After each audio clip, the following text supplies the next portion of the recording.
Sekarang sifat Allah disebut ma'nawiyah dan zat Allah disebut salbiyah.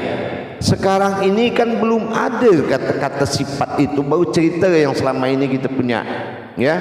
Nah sekarang wujudnya tuh belum ada. Nah sekarang kita lagi membangun wujud itu sampai menemukan aftarnya Allah, maka ada dirilah di dalam aftarnya Allah nanti. Kita belum ada, ini masih tajalli Allah, ya, tingkat sifat. Jadi dalam rangka membangun ini tidak boleh kita mendahului kaji. Sekarang sampai di mana? Baru sampai nafsiyah. Setelah sampai nafsiyah apalagi? Baru kita bangun mana yang nur mewakili diri bernama Adam, dan mana yang zat mewakili Muhammad bernama rohani. Itu kita belum nyata punya. Ini juga harus diperhatikan. Jangan cerita punya kaji, kaji punya cerita, tapi kaji punya kodrat, kodrat punya Tuhan. Itu baru benar. Saya tak mau kaji jadi hayalan jemaah tu. Ya, semua adalah perjalanan. Nah sekarang kita baru mendirikan diri nafsiyah. Sudah sampai dengan tajalli.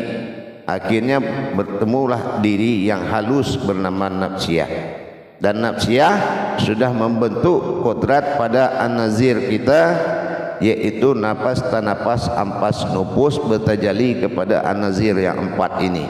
Betul kan? Sudah sampai situ kah kita kajian kita? Betul tak kira-kira? Iya Bu ya. Nah ya, ya. Nah sekarang ni apa lagi nih? Ikuti saja macam tu. Ini kaji tajalli, bukan kaji mengkaji-kaji lagi, tak. Ini sudah mendirikan. Nah kita ni sudah mendirikan kodrat Allah. Nanti bertemulah kita ni siapa, dan Allah yang aftar, yang mengaku aku Allah itu siapa dia. Nah nanti kita ketemu itu berarti sudah dapat zahirnya Allah aftar. Ini akhir nanti. Tapi yang wadal tunggal, ya, itu tetap ilah Tuhan aku. Akunya kita belum ada nih, ya. Nanti apa ada apa tidaknya nanti kita lihat. Sekarang sebagai umul hayat kita ni belum punya kekuasaan Allah bernama nur. Belum punya kekuatan Allah bernama aras atau zat. Allah belum bertajali kepada zat dan sifat. Kenapa? Nafsiyah belum bergerak. Nafsiyah belum menjadikan. Batin Allah yang bernama nafsiyah ni dia belum menjadikan nur dan zat, sifat dan zat. Mau kata apa kita? Kita bercerita selama ni, kita sudah kaji, tapi kita belum melihat kenyataannya. Jadi begitu jemaah sekalian. Kita harus kenal dulu nanti dari bahasan apa ni salbiyah. Kenapa salbiyah sifat yang 5 ini dia menjadi hakikat Tuhan, dan kenapa ma'nawiyah yang 7 kodrat, iradat, ilmu, sama, basar, kalam, hayat, kenapa dia 7? Kenapa dia dikatakan sifat diri bagi Allah al-haqullah? Nah kita lihat nanti ini berapa perjalanan dia. Kalau nafsiyah itu bergerak nanti, batin itu mulai bertajalli, baru terbangun yang kita kata nur. An-nur inilah awal muasal alam jadi, yaitu bagi kita adalah jasad. Dia ke bawah itu terbentuklah sifat ketuhanan dinamakan salbiyah. Salbiyah itu ada 5. Nah rupanya yang dikatakan salbiyah itu adalah atau zat atau Allah. Kenapa? Rupanya ada 5 yang di dalam tu salbiyah. Nanti kita kaji yang 5 ni. Nanti apa kesimpulan yang 5, ketemu dengan yang 7, barulah berhayat dia. Ini hidup jadi nur, ini hidup jadi zat, di tengah-tengah ada batin salbiyah yang turun naik. Nah nanti diri kita ni ini munculnya di dalam nafsiyah ini, nanti dia muncul di situ diri kita ni. Nah, ini biar faham tajuk selalunya, tajuk kaji kita ni, biar faham. Jadi nanti muncul dia tu. Makanya nafsiyah itu disebut hu atau aku, betul tak? Nah, gitu. Tak susah kan belajarnya. Nah, tapi belajar tak menjalani itu dusta, pembohong. Kajian yang tak menjalani, tak merasakan, tak berhubungan dan tak mengalami itu pendusta. Famai iyaba fi rabbikuma tukazziban. Itulah orang pendusta besar. Dia nikmat tapi dia berdusta pada nikmat. Kenapa dia berdusta? Dia tak tahu kalau nikmatnya itu dia itu adalah nikmatnya Allah. Terus dia tanya, kamu siapa kau? Aku orangnya ini, orang ini. Itu pendusta dia tu. Padahal dia terbuat dari nikmat Allah. Nah, itu yang kata maksud pendusta itu. Jadi inilah tujuan perjalanan yang kita kaji. Nanti jamaah kita ni bertemu kedua kodrat ini. Aftar ketemu dengan berjumpa dengan badal. Nah, ini yang saya kata telunjuk dengan telunjuk ya. Makanya kalau ini kita cerita kaji ini diikuti, dia semacam cerita Jabariyah ya. Nah, tapi Jabariyah tu dijalankan, bukan hanya tahu sekedar tahu. Nah, ya. Nah, gitu. Jadi nanti dia ketemu nih. Ini jadi zahir, ini jadi batin. Barulah kita pantas disebut zahiru wal batinu. Ya, zahir itu memperlihatkan aku kata Allah. Nah, ini belum pantas kalau kita tak tajalli dulu. Nah, faham? Nah, itu ya. Jadi kita bukan dia semuanya, dialah. Tak ada lagi selain dia. Itu apa dasar kau bilang dia? Nah, inilah tajuknya semua. Gitu, biar kita faham ya. Nah, nanti itu jumpa dia tu siapa yang mengaku aku Allah itu nanti ketemu. Nanti jumpa dalam kaji itu semua. Nah, sekarang kita sudah ketemu nafsiyah, batin nafsiyah. Nah, batin nafsiyah ini kalau dia tidak melaksanakan takharu ya.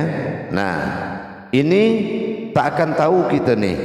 Tidak akan ada berwaris Adam pada Nur adalah jasad. Ini enggak ketemu dia nih. Tak jumpa kalau kita tak tajalli. Ya, berkodrat Muhammad pada zat Allah bernama rohani. Ini tak jumpa juga kalau salbiyah ini tak dibahas. Setelah dibahas, nah ini kita lihat nanti dia akan jumpa dengan 7 tambah 5 tambah 7, betul tak? 5 salbiyah, 7 maknawiyah. Sifat diri ya. Bukan diri, sifat diri atau diri sifat. Kodrat, iradat, ilmu, sama, basar, kalam, hayat. Itu kan dulu tajuk itu sudah pernah kita kaji. Nah, ya kan? Sampai kita kaji kodrat Allah, kodrat aku, Allah sendirinya kan macam tu. Sampai 7. Yang 5 nih dia yang tak mau dia kasihkan kepada derajat umat. Ya, ini derajat Allah pada umat. Dinamakan 9 martabat Allah nanti itu jatuhnya. Begitu juga dengan manawiyah. Ini ada 7 martabat insan. Meskipun kodrat, iradat, ilmu, sama, basar, kalam, hayat itu adalah 7 bertajalli Allah pada sifatnya. Tetapi kalau nafsiyah tidak menjalankan, takkan jadi nur pada jasad, takkan jadi zat pada rohani. Tak ada cerita tu kalau nafsiyah tidak jalan. Ini yang akan kita jalankan nanti, nafsiyah ni. Nah, kan kita tajuknya sudah tahu kan, jalur-jalur tajuknya semua dari awal. Nah, dari awal batin yang 4 ni, ya kan? Nah, sampai kepada kodrat fi zatullah, lahir jasad lahu. Sekarang masuk kepada fi sifatullah. Nah, gitu ya. Dari yang kedua pisiri, dari pisifat, dari pizat pisiri, dari pisiri pisifat sekarang. Nah, betul perjalanan tu teratur sangatlah ya. Teratur sangatlah dari awal kita kaji ini. Nah, jadi inilah yang dikatakan banyak orang mampu cerita tentang Tuhan, tapi tak banyak orang mampu bawa engkau kepada Tuhan. Ini kata-kata saya ini disimpan baik-baik. Banyak orang mampu cerita tentang Tuhan, tapi tak banyak orang mampu bawa engkau kepada Tuhan. Tuh, garis catat cerita, catat kalam saya itu. Jadi begini jemaah, kita sudah sampai kepada makom nafsiyah, yaitu sebuah batin Allah yang maujud menjadi diri dan sudah bertajalli dengan batin 4 dibagi ke an-nazir. Tuh, kita sudah jalan. Sekarang nih kita lamu tu apa maksud dari kita tengok dulu daripada makom salbiyah ni. Kenapa Allah tak mau kasihkan kodrat salbiyah ini menjadi kodrat umat? Kenapa dia tahan? Ini adalah kodrat tunggal zatnya Allah yang disebut dengan salbiyah.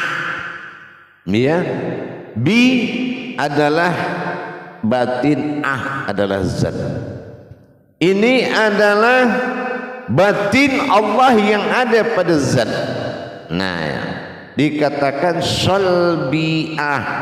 Nah, kita tengok dulu yang 5 ni jangan ke mana-mana dulu kita ni ya. Karena kita sebentar lagi kita bertajalli ni habis 10 menit kedua ni ya. Saya terangkan. Dia kita tengok ni salbiyah ini, yaitu shin ini adalah sebuah kodrat, bi ini batin zat. Apa tu kodrat batin daripada zat Allah ini? Kodrat batinnya apa? Yang pertama ni adalah kita kata dengan nama wujud. Wujud, bukan wu tapi u, bukan waw, bukan u. Nanti beza ya. Kalau waw, wu itu wujud, itu wujudnya. Maujudnya baru penampakan. Nah, ingat, wujud, wujud, maujud. Jangan kita sama, kita calon guru nih, jangan kita dibodoh-bodoh sama orang ya. Wujud, wujud, maujud. Nah, maujud ini nanti ini yang manawiyah. Manawiyah ini bukan orang nih ya, bukan umat, ini maujud. Yang kita punya dari kita nanti wujud. Yang kita kaji ini wujud pada tingkat aftar. Ya, pada tingkat perjalanan hu Allah. Inilah awaludin. Ini kajinya awaludin. Sifatnya sudah ibadah. Awal Muhammad jadi sifatnya ibadah ini. Ya, beza dengan kita kaji batin. Itu usul. Ya, usul diri adalah Tuhan, ilah ba'dal wahid tunggal. Beza kaji dia ini. Ini adalah awaludin, ma'rifatullah. Bagaimana kita mengenal namanya Allah? Kenapa dia pilih nama dia Allah? Nah ya, ini tajuk ni kita bongkar ni, gitu. Barulah kita faham. Jatuh kepada penilaian kita ni adalah zahirnya Allah. Nah, inilah pada aftar. Ya, jangan kita nanti kita kata kita Allah fil zahiru wallahi fil batinu. Akunya zahirnya Allah dan aku juga batinnya Allah. Itu kan kita kalamkan. Tapi pernah enggak kita faham, kita dirikan kaji itu? Kalau tidak kita dirikan, sama saja kita bilang aku naik pesawat, tapi kita tak naik kepada pesawat tu. Nah, itu beza dia. Jadi kita kaji dulu apa penyebab adanya salbiyah. Salbiyah ini dalam bahasa hakikatnya mutlak. Dia punya mutlak. Dia tak mau ini dijadikan sifat. Nah, ini mutlak. Jadi yang 5 kodrat tadi pada salbiyah itu dinamakan mutlak. Mutlak ini dinamakan zat. Ya, mutlak itu dinamakan zat mutlak. Nah, gitu ya, zat mutlak. Jadi kita kata wujud. Nah, wujud, kidam, bako, mukhalifatul lil hawadis, qiyamuhu binafsi. Kita bukan kaji sifat 20 lah ni, tapi bersifat 20 Allah pada diri. Kalau bersifat Allah 20 pada diri, berarti sifat 20 bagi tiga. Salbiyah, nafsiyah, ma'nawiyah, bagi tiga. Tak boleh dikaji, tidak dibagi. Kalau tidak dibagi, bukan kaji diri namanya. Dibagi baru kaji diri. Nah, itu harus paham lah itu. Kalau ada orang kaji sifat 20, dikajinya satu-satu semua, itu enggak bisa dijadikan kaji diri. Kalau kaji diri, rumus Allah rumus 3, alif lam mim. Berarti kajinya harus bagi 3. Ya, kalau bagi 3, salbiyah, nafsiyah, manawiyah. Jadi kita lihat, kita tengok lagi, kita balik kepada salbiyah ni. Salbiyah ini kenapa jadi Allah atau zat? Jadi kalau kata Allahu Akbar berarti salbiyah, ya. Nah, ingat, nafsiyah, ma'nawiyah. Salbiyah Allah, nafsiyah batin, ma'nawiyah adalah akhbar. Itulah kebesaran, atau dikatakan maujud, gitu ya.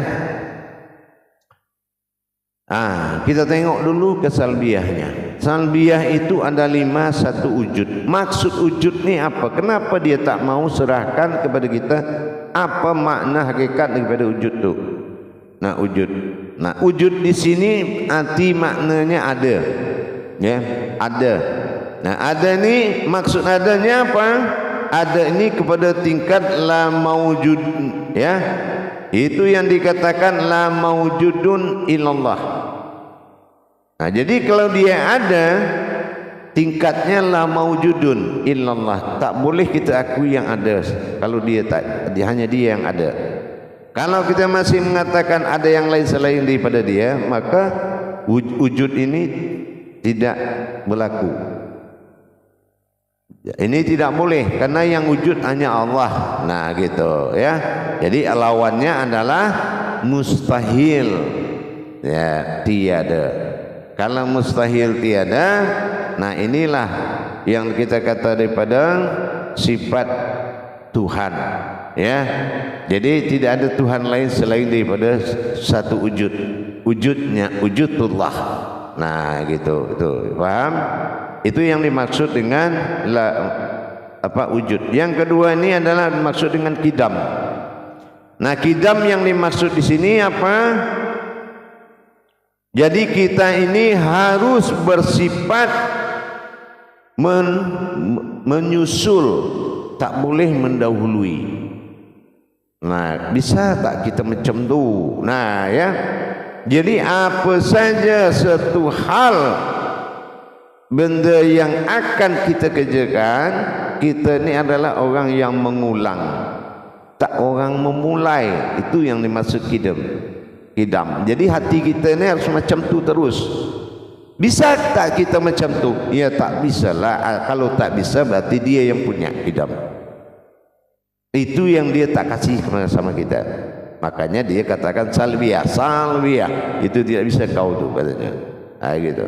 Ya. Nah, jadi itu pegangan, itu harus dipakai, ya. Nah, yang ketiga itu bako. Nah, ini. Jadi kalau yang dikatakan bako itu adalah kekal. Nah, kekal itu, arti kekal itu tidak hilang, tidak lenyap. Nah, kira-kira di diri kita ni yang tak hilang, yang tak lenyap, apalah ni? Ya. Kalau jasad kita kubur, hilanglah. Kita makamkan, dia hilang. Nah, jangankan dikuburkan, kita hanyut di bawah air saja hilang. Itu kalau jasad.